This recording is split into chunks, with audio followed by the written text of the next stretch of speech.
godmorgen. Så blev det den 16. maj 2025.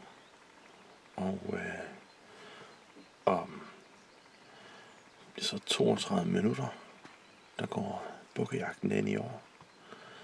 Og i år har vi fået noget mere jagt til vores jagt.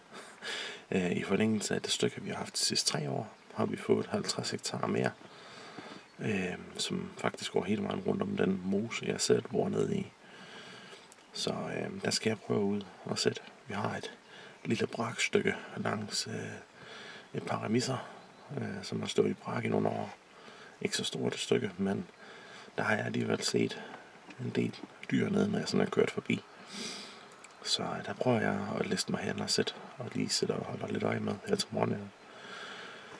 Og jeg tænker, jeg sidder et par timer, og hvis ikke at der bare er noget aktivitet, så prøver jeg lige at pyrse lidt derude og se efter, om der så skulle være noget lidt længere ude i terrænet.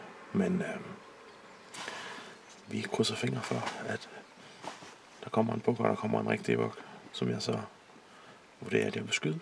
For jeg har faktisk aldrig før skudt en buk den 16. maj. Hverken om morgenen eller om aftenen. Så ja, det kan jo være, at det bliver første gang i år. Vi ser ad. Knækker brække i hvert fald.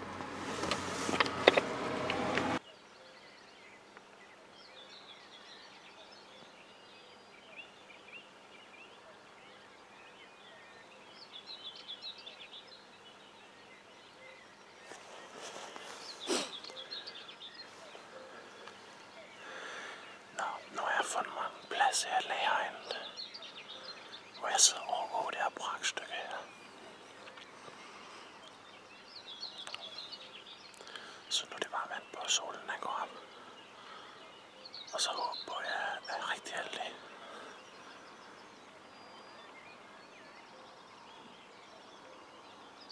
Jeg var ude her den anden aften og kigge. Og der gik der nemlig sådan en rigtig fin morter lignende buk hernede. Det kunne være lidt fedt, hvis han kom ud, og jeg lige gik lidt nærmere på ham. Og se om han var afskudsbar i min optik. Så knækker bræk.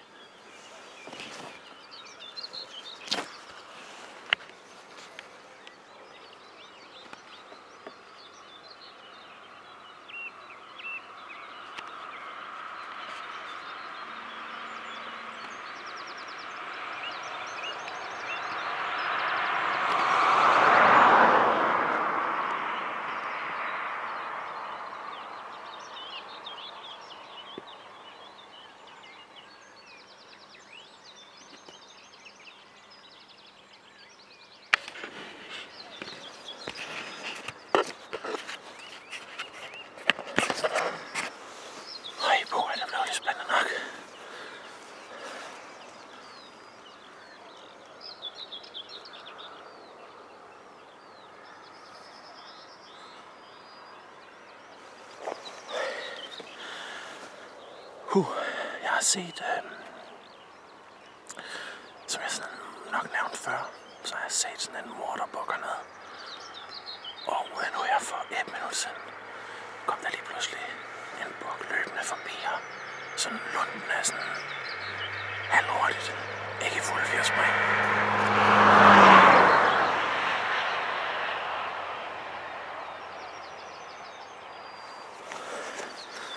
Og den når jeg ser, og den, det er en lille fin seksender. Sådan en 2-årsbuk eller sådan noget. Og jeg forsøger lige at få den stoppet op, så jeg lige kan vurdere den rigtigt. Men den fortsætter bare. Den vil slet ikke stoppe og løber ned forbi remissen her, og den vej ud, og jeg forsøger at finde den i kikkerten for at se efter. Men så lige bagefter, der løber morderen, så det er simpelthen den, der har jaget den væk. Og de fortsætter, det ved jeg ikke, 300 meter derudad. Og så ser det ud som om, at den forreste buk passerer landvejen her og går ind i noget raps. Men det er så tåget, så diset, så det er sgu svært at se. Men morterbukken håber jeg så på, at det der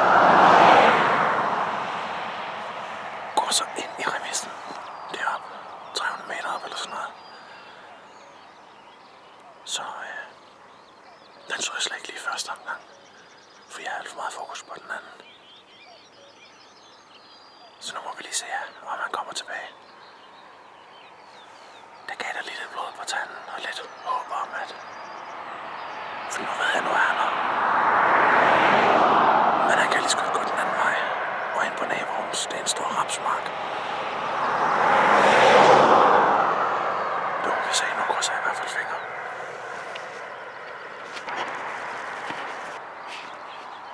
De kom løbende forbi hernede, og så fortsatte de op der. Og helt op bagved der. Og så gik der en buk ind i remisen deroppe et sted.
Se der.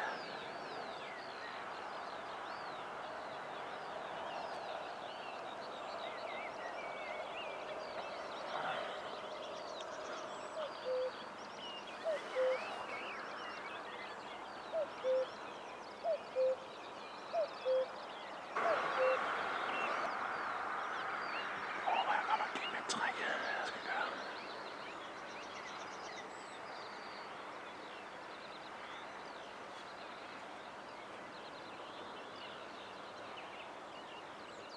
Allerbedste vil jo være, hvis han kom i retningen af mig og kom ned på brakstykket hernede.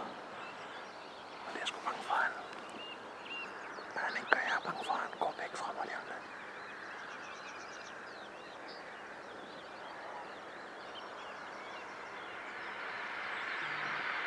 Det er en gammel bog, det der. Ældre.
sat.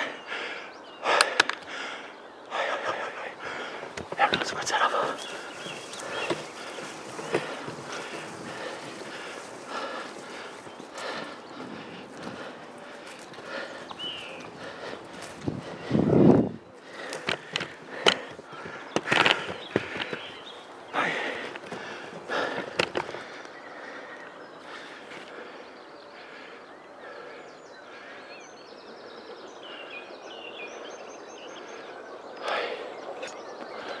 Høj. Der fik jeg fandme min premierebuk.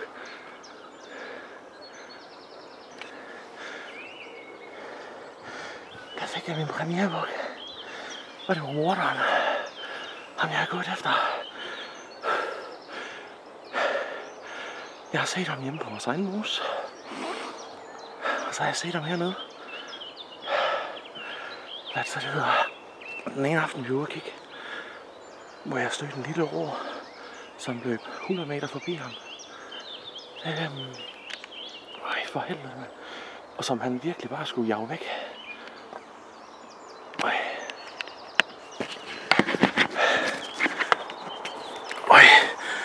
Og nu ser jeg ham her til morgen igen. Jeg sidder oppe i hegnet her, hvor jeg først ser en en fin 2-600, tror jeg. Kom løbende forbi. Og så skulle jeg være lidt ops på den, for jeg skulle lige se, hvad det var. Og så ser jeg slet ikke ham her, han løber lige bagefter. Men så går han ind i rapsmarken heroppe, og så kan han være over alle bjerge. Men lige pludselig så jeg ham sgu igen. Han kom ned langs med remissen her. Man gik ind i den, og så kom man ud hernede på 250 meters afstand. Hvilket er for langt for mig med den her 223 her. Og så lige pludselig stod han sgu lige herinde. Og var meget opmærksom, men han stillede sig bag et træ. Så tænkte jeg, at det var det, at jeg så skulle tage pyrsen og afsted. Og det gjorde jeg. Så gik han ned i en å her, hvor jeg lige kunne komme lidt tættere på. Og så kom han op og forsvandt bag den her lille bakke her. Men ja, jeg gik ned og fandt sprøjtesport, og så kom jeg op, og nu har jeg skudt ham på, jeg ved ikke hvad det er, 70 meter. Hvor han røg lige ned i skraldet. Jeg skyder med de her, hvad nu de hedder, Copperhead. Ikke nogen dyre patroner. Men ja, det er det første gråvildt, jeg har skudt med dem. Umiddelbart så virkede den jo. Den gik lige ned i skraldet. Så nu er jeg spændt på at se, hvor meget kødlæggelse der er. Men lad os lige gå ned og kigge. Nu kan jeg se, at han er færdig med at bevæge sig. Jeg kan se ham herfra. Men for fanden var det godt. Jeg har aldrig prøvet at skyde en premierebuk før. Det blev så i dag, jeg gjorde det. Nej, hvor er det vildt. Og det var den rigtige buk. Ui, men lad os gå ned og se, hvordan han ser ud.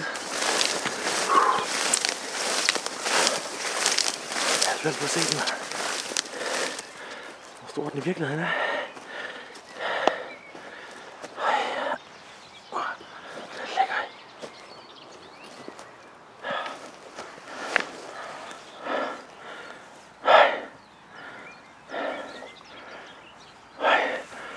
Okay, ting ser altid større ud i virkeligheden.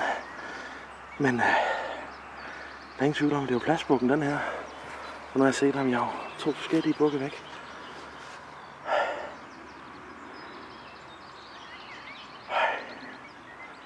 Det var rigtig godt. Det var ham, jeg gik efter.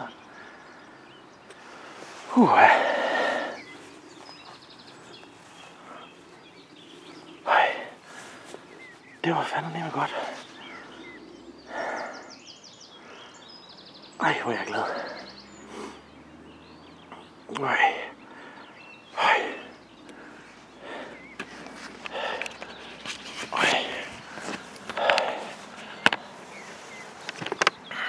Min første premierebuk. Og så en, som jeg jo har set nogle gange nu, og valgt at gå efter.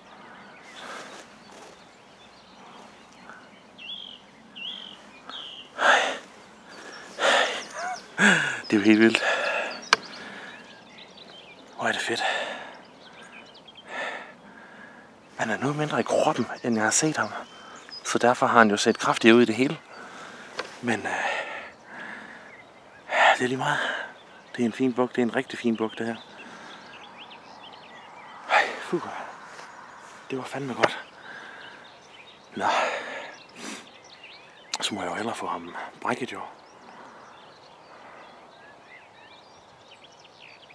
Det var helt vildt. Hvor er det fedt. Og nu sidder jeg her. Lige nyder det lidt. Jeg har jo god tid. Klokken den er kun 10 minutter i 7. Men så sidder jeg og kigger videoerne igennem.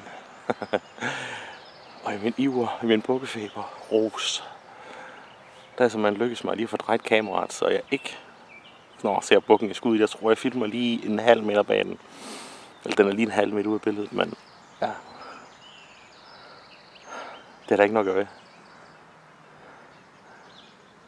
Bukken den døde. Den lå der for endt i kanalet.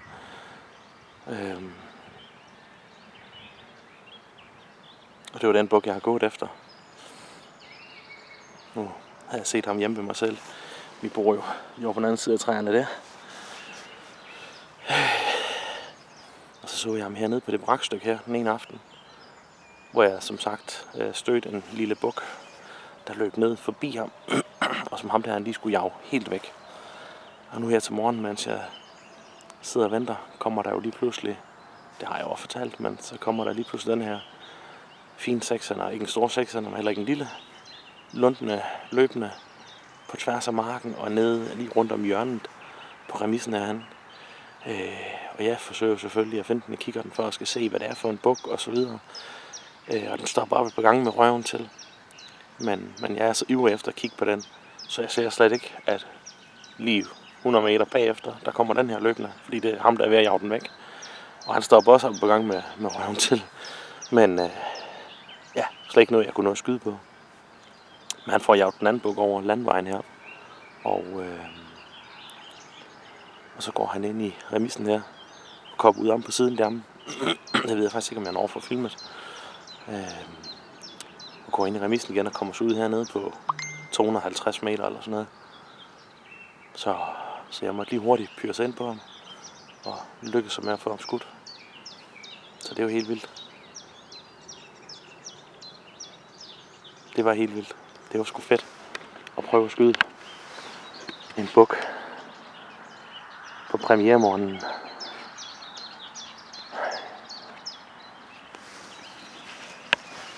Det er sgu fedt. For fanden var det fedt.